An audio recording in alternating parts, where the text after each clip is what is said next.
Hello, and welcome into the Week 2 edition of the Right Angle Sports College Football Show. A very successful Week 1, so we'll be looking to build on that here in Week 2. My name is John Martin. He is the great Eddie Walls. And look, the goal of this show is every single week to hopefully, ideally, give you some insight and some predictions and some leans that help you stay ahead of the game. So today, let's talk about it, Eddie. We had the Week 1 in the books. It was very successful, the shows we talked about. What did we learn? What did you learn from Week 1 in college football? We learned that teams are playing slower than last year by almost a drive per game margin. We learned that your FBS team is not going to lay off the gas. There was some serious butt kicking going on versus FCS teams. Just really, really ridiculous, ridiculous scores to say the least. I learned personally that Vanderbilt is much better than my power ranking could possibly have them at. That was shockingly well done. I mean, whenever you get Jerry Kill in there, that's amazing. I didn't learn whether or not Michigan has a quarterback. I learned that Texas has two, which I think everybody knew, but I do think that I was a little surprised by Manning looking pretty comfortable. I don't know. I learned so much. I could go over every single team. I think you could do that every single week. I think the biggest shocker for me is JMU looked exactly like JMU from last year.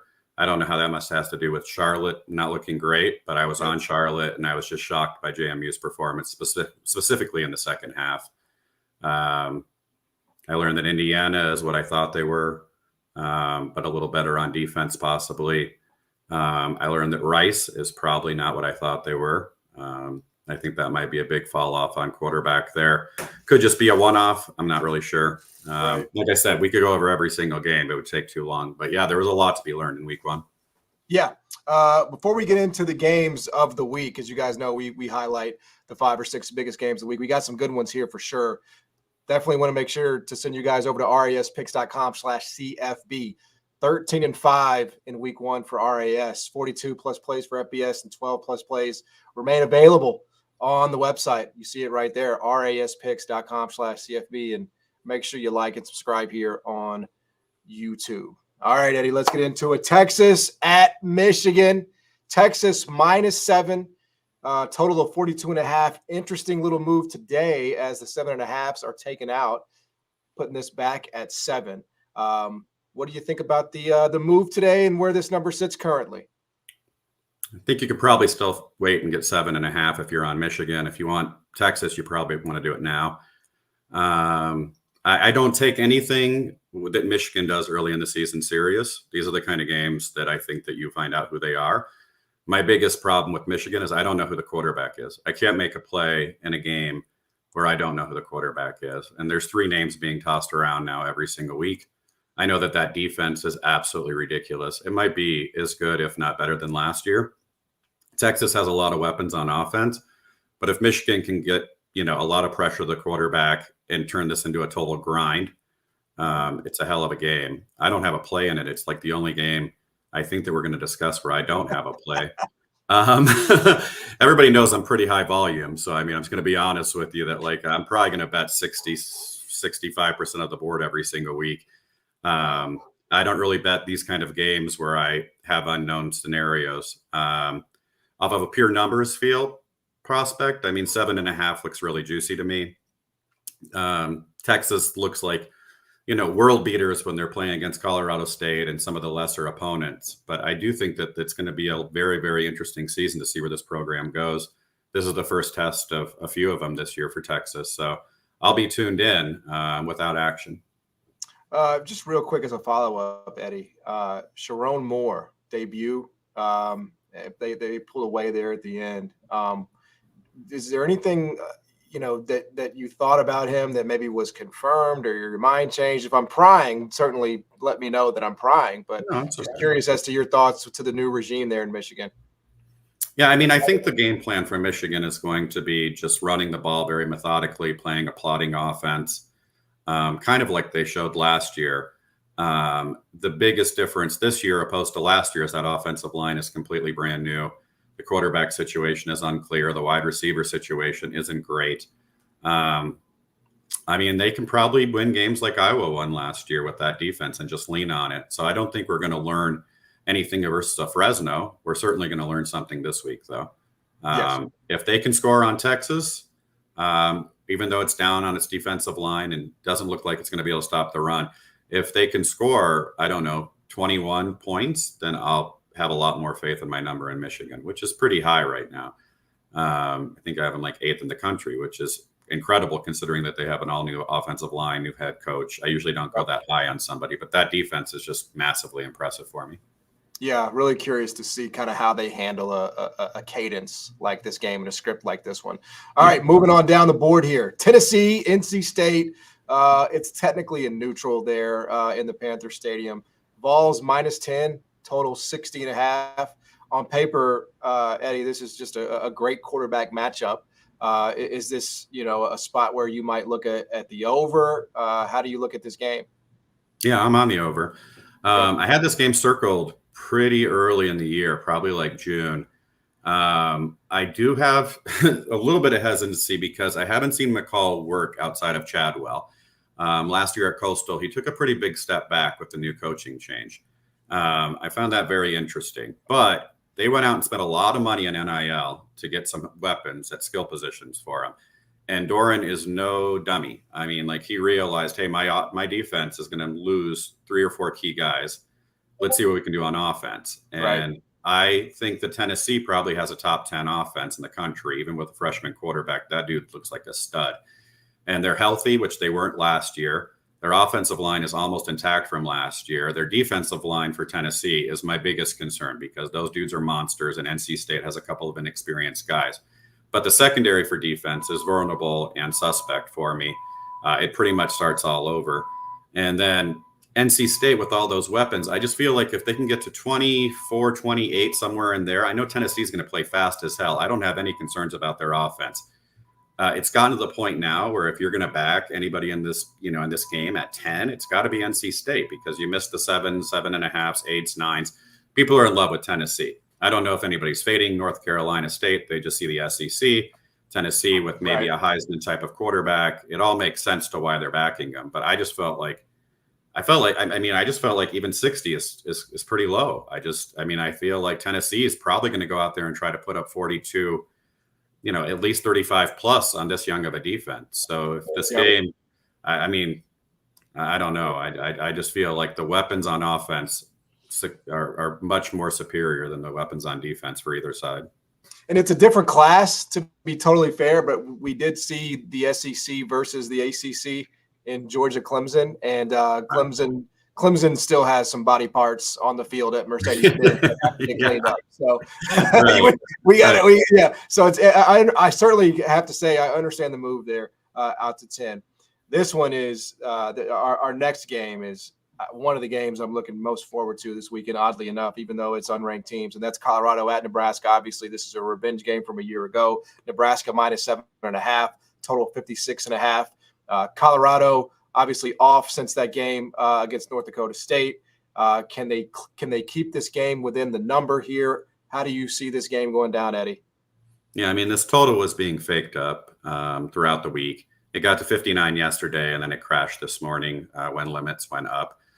And there's good reason behind it. I was like totally mystified because I thought it was very, very real moves on the over. It might still be. Some people maybe have the opinion that this is going to be a high scoring game. That does not work in Nebraska's favor. They can probably control the line, offensive line, defensive line with the bodies there and play probably pretty slow. I don't know if Satterfield's looking to get into a shootout with Sanders and Hunter and Horn for that matter. That being said, 7.5 is a lot for me. I don't have a lot of history of Nebraska blowing out teams. I took the 7.5 and I played a little bit of under this morning. 56 is kind of where I made it. So the under is not good. It's not something I'd recommend, but the 7.5, I feel pretty comfortable with. I just feel like if you have NFL players on offense, they can keep you in a game. And I've seen very few quarterbacks make throws that Sanders can make when he has time. That's going to be what it comes down to. Is that offensive line good enough to give him the time in the pocket? My biggest problem with Colorado is that they're going to get themselves into second and third down situations because they're they're trying to run the ball. And that's just something that they have to do to keep defenses off pace. I don't think they have any promising talent at running back, but they're going to play slow as well. We saw that against North Dakota State. There's no real sense of urgency. Maybe there will be here, but anything over a touchdown, I just thought there's probably not a better backdoor candidate either. If it's a 10 or 14 point game late in the game. Yeah. So yeah, I liked the Colorado side quite a lot. Yeah, to your point, we don't have numbers on this yet because they haven't been in that situation really. But in terms of I think when we look up at the end of the year and we go through the best chase teams, it's going to be Coach Prime. It's going to be Coach. He's going to be at the top of that list. Yeah. Let's get Sanders some numbers, whether they matter or not, kind of thing. Hey, even that's our victory formation is a shot tape clock. That's what we're doing for our victory formation. So this will be a high profile matchup. Should be a great time. All right, one of the new things that we're doing with the college football show here on RAS is we're also going to be infusing a best bet every single week from the games here, and that's coming up here in this one. But before we get to how I feel about it, Eddie, it is Boise State at Oregon. We have the Group of Five versus the Power Five. Once upon a time, Boise State, was I guess you would say on the mountaintop of college football. They were there every single year, and they have a chance certainly to be the Group of Five representative in the playoff. But they go to Oregon after a very disappointing week and a disappointing outing for the Ducks. And the Oregon Ducks are minus 21 at home against Boise State. I think maybe, to the person on the street, they may hear this number and they may, jump out of their skin. What do you think? I mean, I was all summer long, I was licking my chops to bet Boise because I thought I was going to get a 24 or a 27. And then Oregon goes out against Idaho and can't score and needs a fourth down touchdown to pull away late. And you get possibly the biggest overreaction of week one, where it opens at 18 and sits there for 2 days, basically. And now money's pouring in on Oregon, which makes total sense to me. I mean, I have Oregon third in the national rankings for me. And I love Boise. I love Madsen, the quarterback, Genty. They've got a ton of weapons on offense, and they got a good offensive line. Biggest problem I have for them is I just saw them give up 400 yards of passing against Georgia Southern, basically. And that was my biggest concern because last year they had no pass defense. And this head coach loves to blitz like crazy. It's a very high risk, high reward type of system. I don't know. What do you have on this game? I know that you like to talk about it. Yep, I have Oregon minus 21. That's my best bet of the week. I think Dan Lanning is just one of the best coaches with motivational spots. And, I mean, he's just talked all week long about how disappointed that they were and how close that game was. Offensive line getting healthier. And I think this has the feel, Eddie, of when Boise played Washington last season in the regular season. Mm-hmm. Now, that number was only 14.5. Washington was minus 14.5, but it was a destruction. It was an absolute destruction, 56-19 at Washington. I just kind of feel, even if you wanted to say Madsen's, a tick better than Green, which I'm not sure he necessarily is. I just think Oregon off of that outing against Idaho, it's easy to get up for this game. It honestly couldn't be easier in terms of the spot. So I know it's premium at 21. It's 3 touchdowns, but I just really think these are the spots where Dan Lanning specializes, and I just think there's going to be a big offensive line advantage. They're going to play better this week, and I don't mind laying the 3 touchdowns here. You see these differences quite a bit in the Power 5 versus Group of 5, right? Especially in the trenches. So I just feel like Oregon's athleticism and size in there, Eddie, will be too much for Boise State, and that quarterback's got to show it to me against competition like this. Haven't seen it quite yet. So I will lay the 21 here, and that'll be my best bet for the week. Moving on, Arkansas at Oklahoma State, 7.5 point favorites are Oklahoma State, total of 63. Real quick here on the total, RAS did release over 60. So that number is out to 63. And of course, again, the number on the game is minus 7.5 for Oklahoma State. Thoughts on the release there and thoughts on the side here, Eddie? Yeah, I'm on Oklahoma State as well. I like the over and I liked Oklahoma State. Personally, I don't think that Arkansas has the dudes up front. I think Oklahoma State probably has a top 5 offensive line with all those guys having 250 combined starts together. This is a very experienced team. They've been here before. And I mean, I think they 20 return starters on offense and defense. I can't find anything that I really hate about Oklahoma State except for their pass defense. And if Taylon Green's the guy that's going to light me up, then so be it. But I think Oklahoma State can go ahead and dominate with, I mean, Ollie Green is something. And then you have Jalen Bray on the outside. I mean, just a tons of wide receivers. If you want to see like highlight reel wide receivers, go and look at Texas A&M Oklahoma State bowl game last year.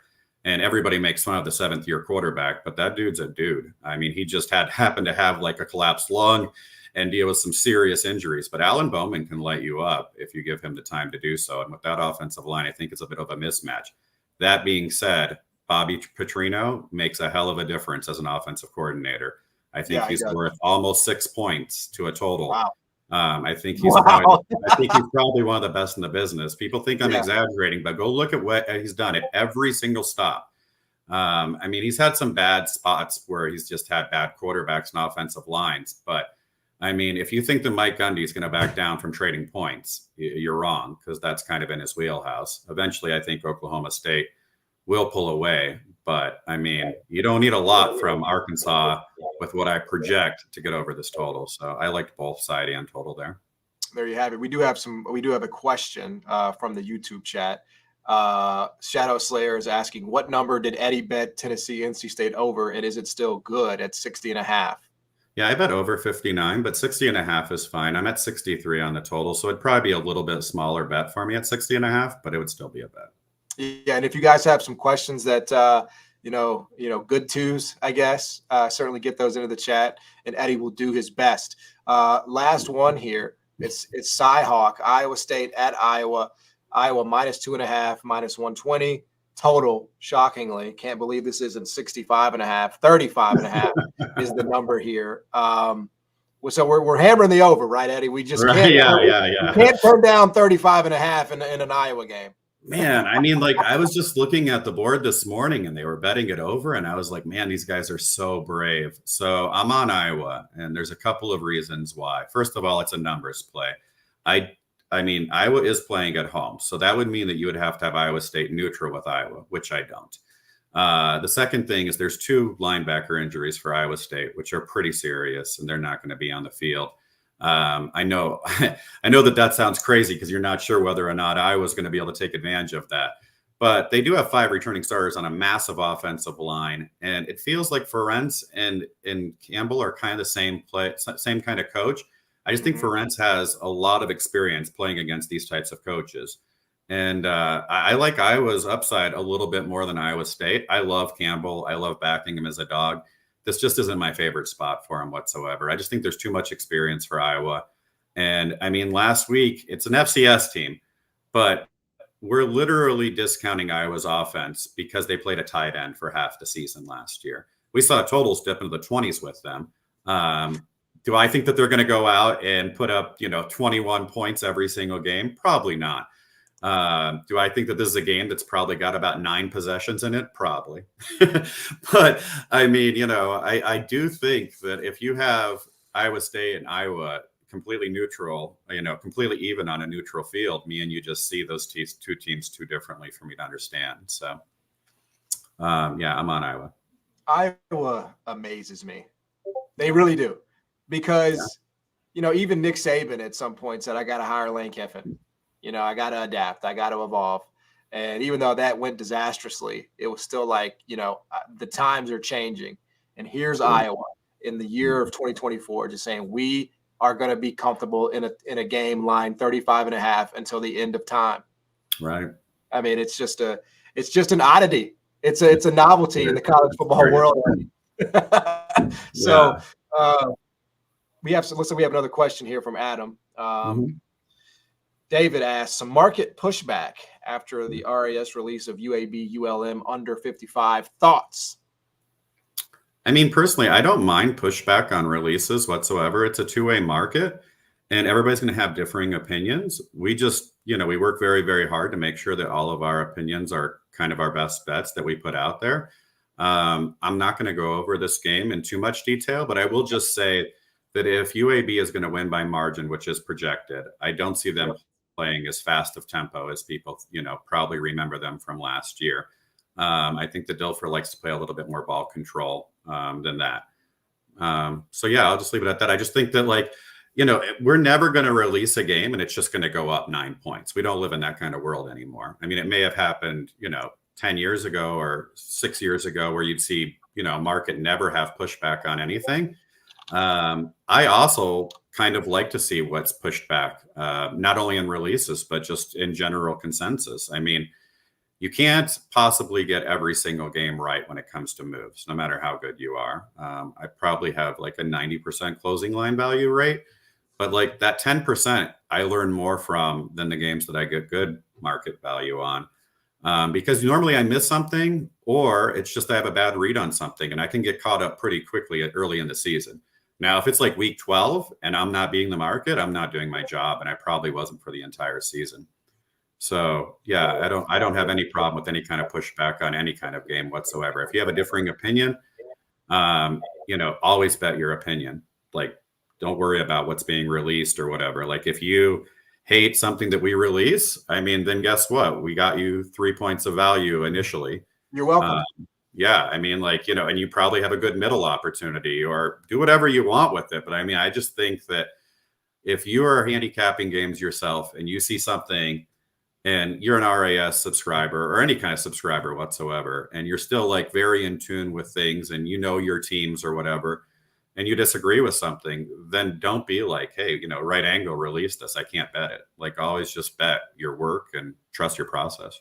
That's great perspective, and it's what RES talks about quite a bit in terms of knowing where the move is coming from is quite a bit almost as important as the move itself, and so that's great stuff. Hey, again, packed card in week 2 in college football up at respicks.com. Again, you see it respicks.com/CFB. 12 plus more plays in the subscription, and we'll have FCS and extra releases on Saturday. Eddie, once again, man, it was great to hang out.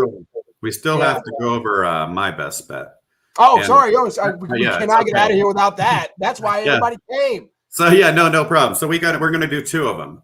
We're going to give you the best bet that's still available at Raz Release. So Raz released, I don't know how many number of games this week, a lot. We get pretty jiggy with it early in the season, it feels like, and then I'll also give you a best bet. So first one is going to be game 363, Wake Forest, Virginia. And we released, I believe, over 55 and 54. It's at 55.5 and 55 right now. I'm going to explain to you why I like that bet over. So there's a couple things working here. First of all, I read all summer long about how Virginia has no depth whatsoever on defense. They were unhealthy last year, so they brought back a lot of starters that didn't get a chance to play last year, but they still have depth concerns. It's very humid. It's very hot in Wake Forest at this time of year. Wake Forest is playing with a very fast tempo with a suspect quarterback, but he has a lot of weapons around him. The offensive line is pretty good. I think they can get a push on Virginia. And then we have Calandria, Virginia, who is a loose cannon, throws the ball a ton, has lots of weapons. Wake Forest has a suspect pass defense, at least for now. We'll see if that holds up. 55 and 55.5 are still absolute plays for me. And then my best bet of the week, I had a lot to choose from because I cover mostly the board, but I just decided to go with the one that I don't have much closing line value on. Actually, I don't have any, and that is going to be Penn State Bowling Green. It's widely available knowledge nowadays that Penn State's head coach, James Franklin, likes to cover the number, and he likes to run up scores. And that's why you saw a pretty high side at 32.5 get bet up almost immediately against a very good MAC team in Bowling Green. So the 35 didn't interest me. The 32.5 didn't interest me, but the 48.5 absolutely interests me.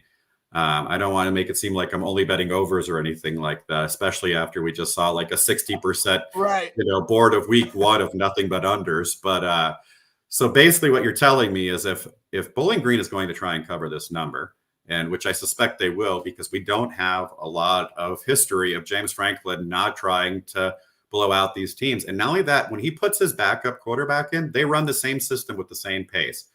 And if there's anything that Penn State fans want to see, they want to see a lot of points scored with this new offensive coordinator.